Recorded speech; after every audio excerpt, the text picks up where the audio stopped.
Coach, a little different feeling for you here this year, obviously coming off the Sweet 16.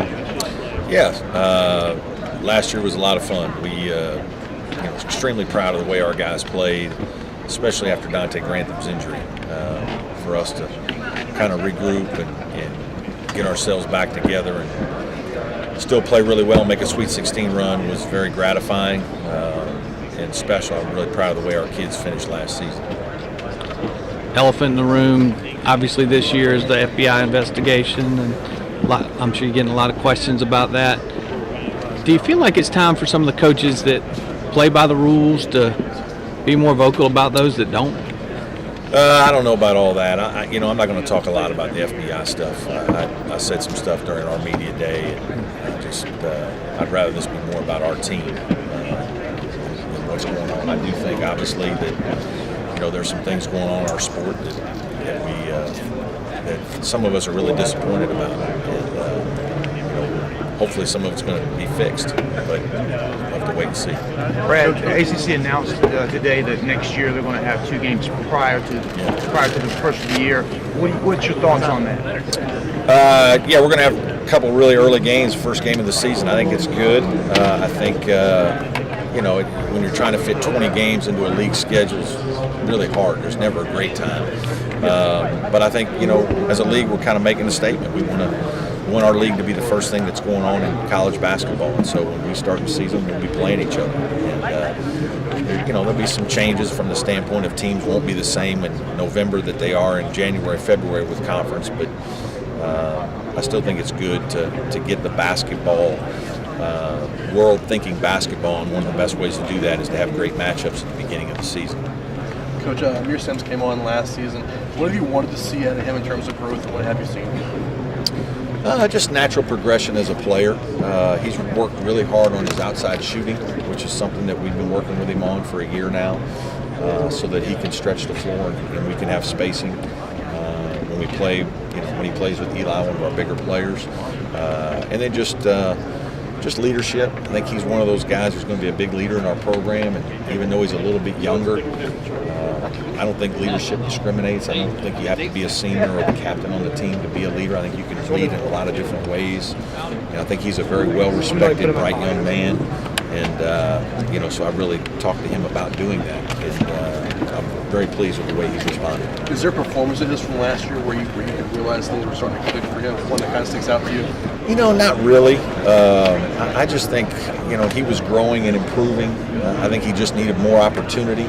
And obviously when Dante got hurt, he got thrust into the starting lineup certain games and got that opportunity to play, valuable minutes in big games for us. And I think that'll prove extremely special for him moving forward. I think he's gained a lot of confidence from that. He was much more aggressive down the stretch. Did you guys as a staff talk to him about that? Or we did. I think, when you lose a guy of Dante's stature in terms of scoring, there's going to be, shots for everybody. And we just wanted him to be aggressive when his opportunity came. I think early on he was still trying to figure out what we wanted and how he wanted to play. And as the year progressed, he got more comfortable and certainly was more aggressive.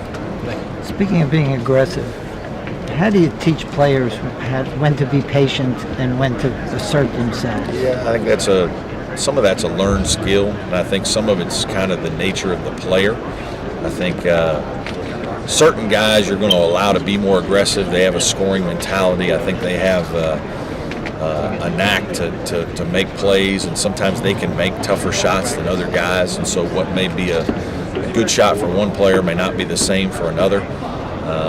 And so I think sometimes you have to give some guys a little more leash, a little more freedom. And I think it's really important to talk to your team about that, and guys understand. That all goes back to the whole shot selection discussion with your team. But it's also learning a little bit about time and score, and what time in a game. Are we on a 10-0 run and this guy's made a couple plays, and so now he might take one that's a little wild.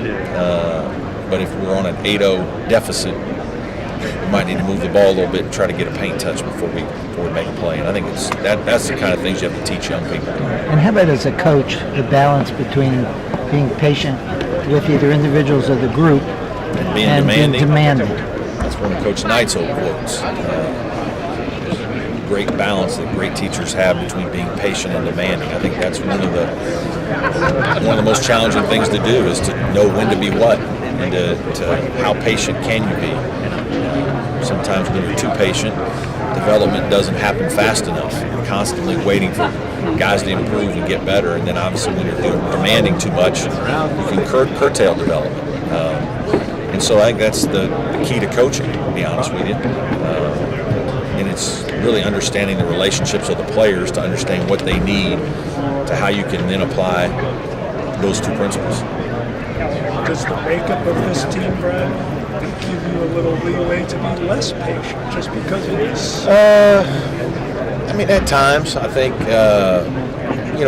when you have older guys, I think, you certainly, they've been through some things, and so I think you've got to be careful. It's a long season, that you're not on the hammer all the time.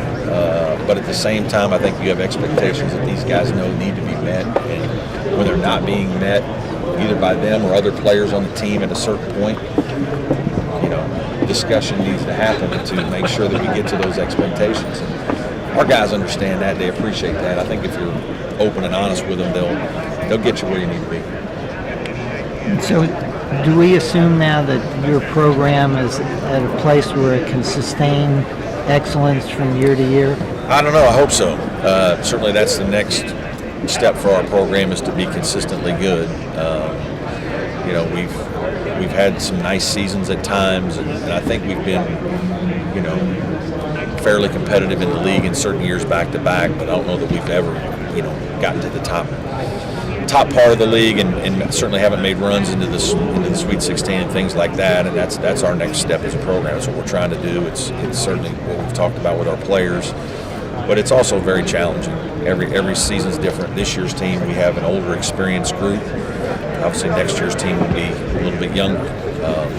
So we feel good about this year's team, where we are, and hopefully those guys will be hungry and they seem motivated to try to build on what we did last year. Brad, the front of your ACC schedule is pretty heavy loaded this year. Yeah. How do you manage that when you look at it and you go to your team and you want to attack that? What's your approach to that early season schedule? Yeah, I haven't paid too much attention. I've been asked that question before, and you're always going to have periods in this league where you have 2 to 3 weeks that look like they're insurmountable, with unbelievably challenging games and lots of road games and quick turnarounds and several top 15 teams that you're going to play. That's just the nature of playing in the ACC. I don't think you worry about that too much, or you're not going to sleep very well. And so you mostly just concentrate on what's right in front of you. And so right now we're just focused on our non-conference and Citadel in our first week. Are there any takeaways or lessons to be learned for the guys coming back who maybe experienced that huge celebration of winning that second round game, and then 3-4 days later, I know it's like there may be some opportunities to advance further? Yeah, I think we I don't think we thought we played very well against Kansas, especially in the first half. A little bit tentative, turn the ball over, just uncharacteristic poor play and stretches. And hopefully, our guys understand that. We've talked about it a little bit, just that, we understand what we need to do, how we need to play when you're playing against the best teams in the country to advance. And, the margin is small. But at the same time, when we do play well, when things are going well, like the Auburn game, we can be a very good team that's hard to beat. And when we share it, when we're confident, when we're aggressive defensively, that gives us a great opportunity to get back.